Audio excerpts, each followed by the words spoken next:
Shalom saudara, kita berjumpa lagi dalam ibadah kita di bulan Mei ini, minggu yang kedua. Doa dan harapan saya Bapak Ibu semua dalam perlindungan dan kesehatan yang prima daripada Tuhan. Amin.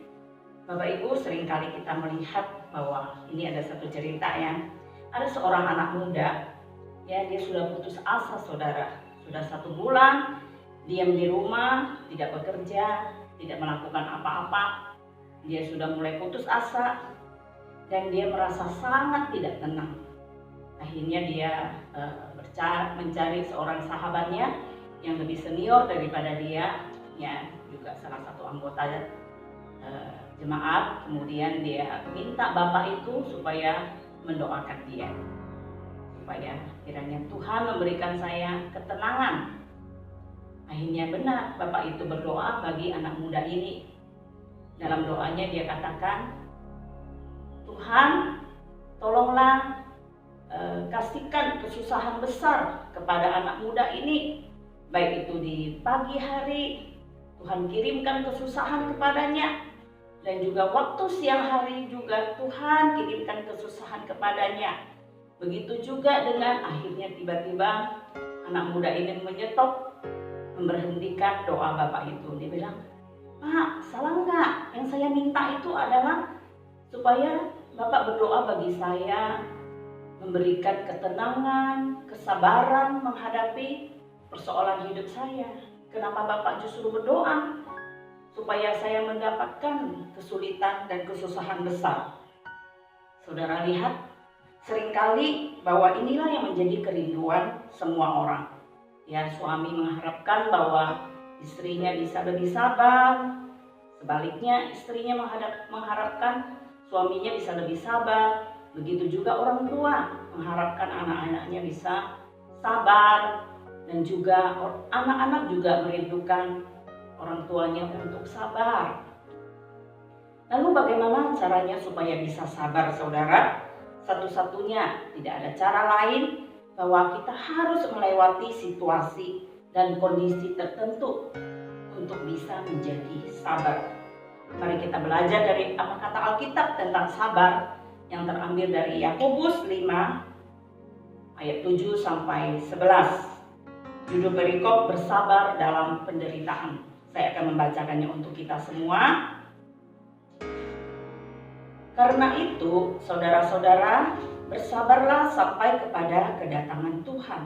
Sesungguhnya petani menantikan hasil yang berharga dari tanahnya, dan ia sabar sampai telah turun hujan musim gugur dan hujan musim semi.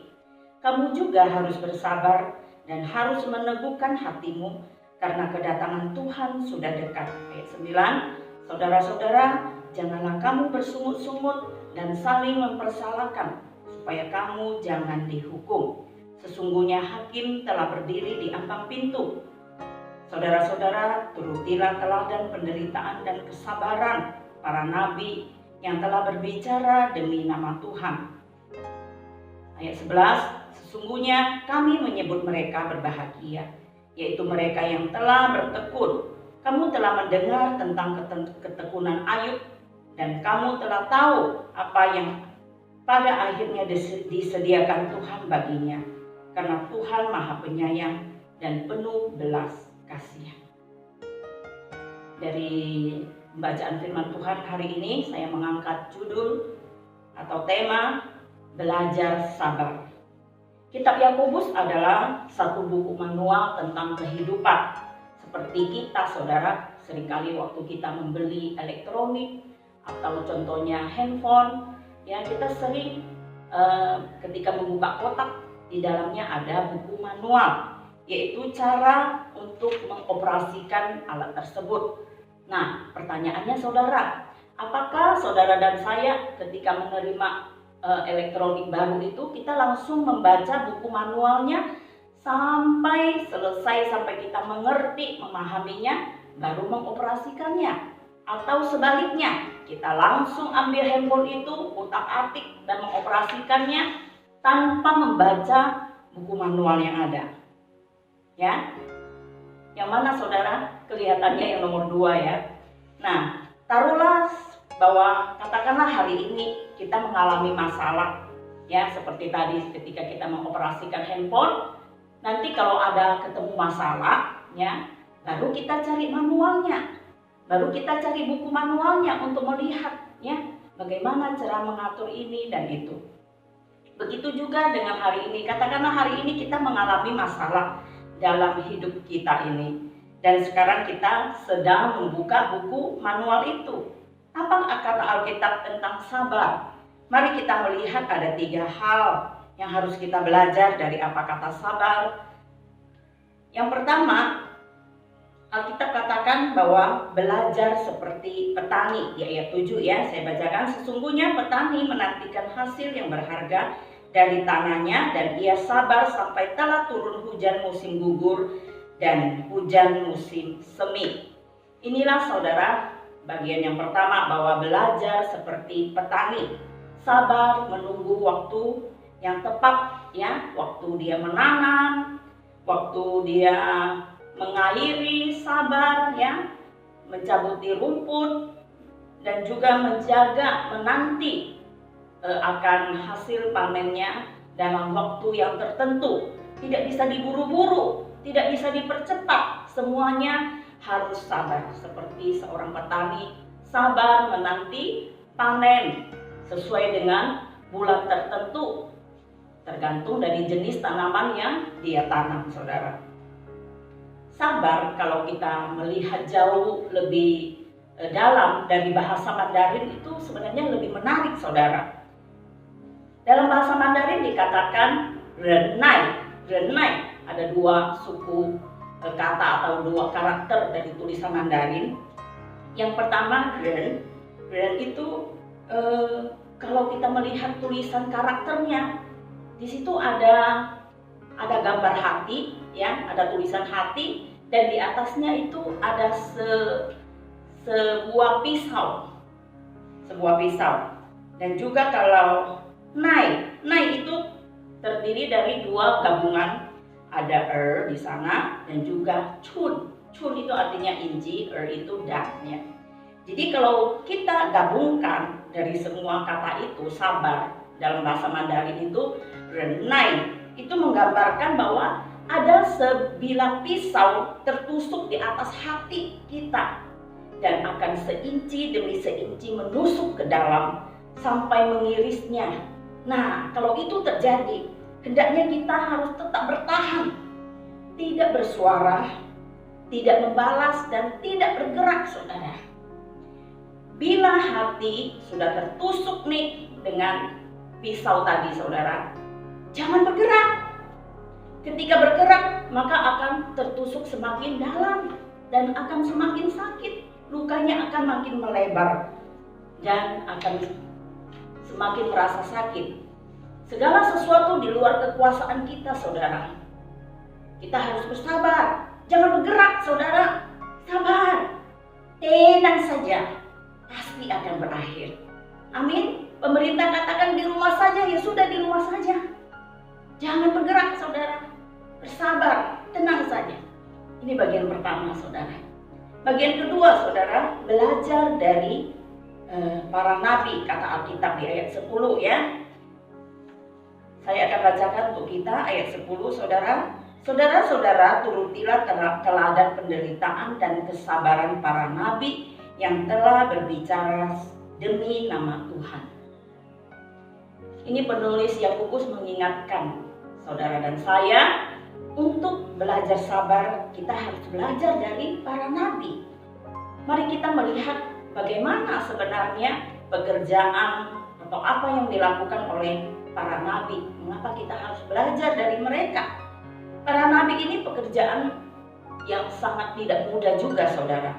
Mereka harus menyampaikan suara Tuhan dan tentang kebenaran dan apa yang harus mereka lakukan, membawa orang-orang untuk kembali kepada Tuhan. Tetapi banyak orang tidak suka mendengar akan suara nabi ini, akan apa yang mereka sampaikan ini. Bahkan mereka kadang-kadang dibenci, diancam, bahkan nyawa pun bisa melayang. Jadi Alkitab mengajarkan kita belajar dari nabi Walaupun orang lain belum berubah, tidak menampakkan sesuatu perubahan dari apa yang disampaikan, kita harus tetap bersabar dengan orang-orang tersebut. Ya, mungkin di sekitar kita ada orang-orang yang menjengkelkan. Kita juga harus sabar. Mereka tidak berubah, tidak sesuai apa yang kita mau, tidak sesuai kelakuan dia seperti yang kita inginkan. Kita harus bersabar, saudara. Tidak ada perubahan di sekitar kita, bahkan menjengkelkan. Kita harus sabar menanti akan perubahan itu, saudara. Saat-saat ini ya, banyak waktu bagi kita ya, membuka handphone, media sosial. Kita lihat di dalamnya juga seringkali kita menemukan hal-hal yang menjengkelkan. Ada orang-orang yang menjengkelkan dengan postingan-postingan atau gambar-gambar tertentu. Tetapi di dalamnya juga seringkali kita melihat bahwa banyak hal juga yang seringkali membuat kita tertawa sendiri. Ya saudara, dengan lucu-lucunya macam-macam kita melihat, ternyata kreatif juga ini orang-orangnya. Kok bisa ya? Hebat juga mereka ini. Kadang-kadang kita sampai bisa memuji mereka dalam hati kita, saudara. Jadi ketika ada sesuatu yang terjadi berhubungan dengan orang lain, memang kita harus sabar. Karena mereka tidak bisa atau tidak sesuai dengan apa yang kita harapkan. Seringkali itu kadang-kadang menjengkelkan, ya saudara, kita harus sabar. Anggaplah itu adalah aset. Mereka-mereka ini yang menjengkelkan ini adalah aset bagi kita. Aset seperti apa? Aset untuk melatih kesabaran kita, saudara. Amin, saudara. Saya yang ngomong ini juga belajar dalam hal ini, belajar sabar. Memang tidak mudah, saudara, tapi pasti bisa. Amin. Yang ketiga, saudara, belajar sabar. Kita katakan bahwa harus belajar dari Ayub. Saudara, kalau kita baca tentang Ayub, itu membawa kita belajar bagaimana Ayub itu sabar ketika situasi dan kondisi yang dia alami dia belum tahu. Mengapa semua itu terjadi dalam hidupnya? Dia mengalami seperti itu tanpa dia tahu mengapa itu terjadi. Saudara ingat, Ayub itu adalah orang yang saleh, orang yang baik, taat beribadah kepada Tuhan, takut kepada Tuhan. Tetapi tiba-tiba saja masalah datang kepadanya tanpa dia mengerti. Ya, dia harus kehilangan semua harta bendanya.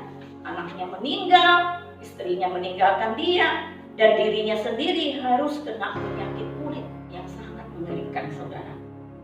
Memang di dalam Alkitab dikatakan bertekun, saudara, ya, artinya siap menahan atau menanggung situasi yang sulit. Kalau kita membaca lebih jauh, meneliti lebih jauh tentang kitab Ayub, dari pasal 1 sampai pasal 39, Allah tidak berbicara sama sekali kepada Ayub, saudara. Begitu lama Tuhan berdiam diri, sampai semua kawan-kawannya, teman-temannya Ayub berusaha menjelaskan mengapa ini dan itu terjadi, dan Ayub harus begini dan begitu, saudara. Tetap saja Tuhan itu diam. Dan intinya Ayub sendirilah yang harus belajar bersabar menghadapi semua situasi yang terjadi dalam hidupnya. Sampailah di pasal 38, barulah Tuhan berbicara kepada Ayub, membawa Ayub untuk mengerti. Mungkin hari ini saudara kita juga tidak mengerti mengapa ada teman-teman dekat kita yang terpapar sakit, penyakit, ada dokter, ya, bahkan orang-orang dekat kita yang harus mengalami kesusahan, bahkan meninggal oleh karena COVID. Saudara, kita tidak mengerti. Ya, kita hanya diminta Tuhan untuk bersabar. Segala sesuatu pasti akan ada batasnya, saudara. Kita belum mengerti, boleh kita bertanya kepada Tuhan. Mengapa semua ini terjadi, Tuhan? Apa yang harus saya lakukan, ya Tuhan? Bersabar, saudara dan saya, kita harus belajar bersabar seperti Ayub. Nanti akan ada saatnya kita mengerti. Dengan sabar kita harus menantikan Tuhan. Mau buat apa? Tuhan mau buat apa dalam hidup saya? Dalam keadaan dan juga kesulitan yang kita hadapi saat ini. Ini ada cerita saudara, ya, supaya kita belajar saudara. Saudara dan saya, janganlah dalam segala kesulitan, kesusahan besar, dan juga dalam situasi yang tidak mengerti ini kita gegabah mengambil keputusan, ya, karena ini situasi yang sulit. Jangan kita gegabah mengambil keputusan. Kita harus sabar menanti akan maksud dan rencana Tuhan bagi kita semua. Ini ada satu cerita saudara. Satu kali ada keluarga petani, ya, baru selesai panen dan punya hasil panen yang besar, rencana mau dibawa ke pasar untuk dijual. Nah, si bapak ini mau mengajak istrinya untuk membantu dia membawa hasil panennya ke pasar karena terlalu banyak dan dia tidak sanggup kerja sendiri. Dan dia coba bicara kepada istrinya supaya membantu dia. Lalu istrinya bilang, kita ini baru punya bayi, siapa yang mau jaga bayi kita kalau saya ikut kamu ke pasar? Akhirnya terus si bapak ini merayu, ayolah nanti kita cepat-cepat kok, tinggalkan sebentar saja bayi ini. Lalu bayi ini bagaimana? Akhirnya setelah dibujuk sekian lama, istrinya setuju untuk ikut suaminya ke pasar. Dan siapa yang jaga bayi kita? Akhirnya bapak bilang, ini ada si buku kita. Ada anjing yang begitu pintar, hebat ya, jaga rumah aja dia bisa. Pasti dia bisa menjaga bayi kita. Akhirnya istrinya setuju dengan satu syarat, bahwa kita harus secepatnya ke pasar. Dan begitu sampai di pasar, begitu menyerahkan panen ini, hasil panen kepada pembeli, secepatnya juga kita harus pulang kembali ke rumah. Akhirnya mereka setuju dan mereka tinggalkan bayi itu bersama anjing mereka di rumah. Nah, benar, akhirnya dengan secepat-cepatnya kedua orang tua ini berangkat membawa hasil panennya ke pasar. Dan sampai di pasar, ya, pembeli juga sudah menunggu dia untuk membeli hasil panennya. Dan setelah transaksi selesai, secepatnya mereka pulang kembali ke rumah. Begitu mereka masuk ke rumah saudara, mereka membuka pintu dan anjingnya langsung keluar menyambut tuannya dengan mengibas-ngibas ekornya dengan senang sekali, seolah-olah ingin menceritakan sesuatu kepada tuannya. Tetapi yang mengkagetkan mereka, anjing ini di mulutnya penuh dengan darah. Langsung si bapak ini, yang otaknya langsung berpikir kemana-mana saudara. Kalau kita hari ini, saudara, kalau melihat situasi seperti ini, saudara, apa yang terlintas di pikiranmu saudara? Bapak ini berpikir, ya, tanpa berpikir panjang, pikirannya sudah kemana-mana. Langsung dia menjadi marah dan dia mencari sepotong kayu untuk memukul anjing itu. Dengan marah sekali dia kepada anjing itu, dia pukul anjing itu. Ya, dia katakan, engkau anjing yang tidak tahu diri. Saya sudah sayang kepada kamu, kenapa engkau tega-teganya menggigit anak saya? Dia marah besar kepada anjing itu, dia pukul sampai anjingnya itu mati saudara. Setelah itu bapak ini sama istrinya segera masuk ke dalam rumah, masuk ke dalam kamar. Begitu dia buka pintu, dia melihat bahwa anaknya masih tidur nyenyak di atas tempat tidurnya. Dan di bawah tempat tidurnya itu ada seekor ular besar yang penuh dengan darah-darah, udah mati di situ saudara. Saudara lihat, ya, ternyata anjing itu yang mereka pukul, ya, telah menyelamatkan nyawa anak mereka dari terkaman ular saudara. Jikalau tidak ada anjing itu, mungkin anak mereka sudah dimakan oleh ular. Bapak itu langsung menangis saudara. Dia keluar mencari anjing dia saudara. Dan sampai di luar dia lihat anjingnya sudah mati saudara. Lihat saudara, anjing itu sudah mati oleh karena kecerobohan. Tanpa berpikir panjang, dengan gegabah dia langsung bertindak tanpa memikirkan lebih panjang apa sebenarnya yang telah terjadi. Saudara, melalui cerita ini kita belajar bahwa janganlah gegabah mengambil keputusan tanpa tahu kejadian yang sebenarnya. Pahami dulu saudara. Apalagi di situasi sulit seperti ini, kita jangan gegabah mengambil keputusan saudara. Kita harus bijak melihat segala sesuatu dengan benar saudara. Hari ini kita belajar jangan gegabah saudara mengambil keputusan dalam situasi yang sulit. Jangan membuat keputusan yang salah saudara. Bersabar saudara. Bila kita belum mengerti mengapa Tuhan izinkan masa-masa sulit ini harus kita alami, jangan bertanya kepada Tuhan mengapa semua ini terjadi, tapi bertanyalah kepada Tuhan, apa maksud Tuhan atas bencana yang menimpa hidup saya? Apa maksud Tuhan? Kita menantikan jawaban Tuhan dalam hidup kita. Amin. Bersabar, segala sesuatu pasti ada batas akhirnya. Amin saudara. Ada amin? Puji Tuhan. Bersabar bahwa wabah COVID-19 ini pasti akan berlalu. Dan bersabar saudara, jemaat sekalian, kita semua akan kembali ke rumah Tuhan untuk beribadah bersama-sama. Amin. Berfellowship satu sama lain. Sabar. Segala sesuatu pasti ada batasnya. Kehidupan kita akan berjalan normal kembali. Amin. Doakan terus semuanya saudara. Terima kasih. Haleluya. Puji Tuhan kepada Yesus. Hari ini kita belajar sabar. Tuhan Yesus memberkati. Amin.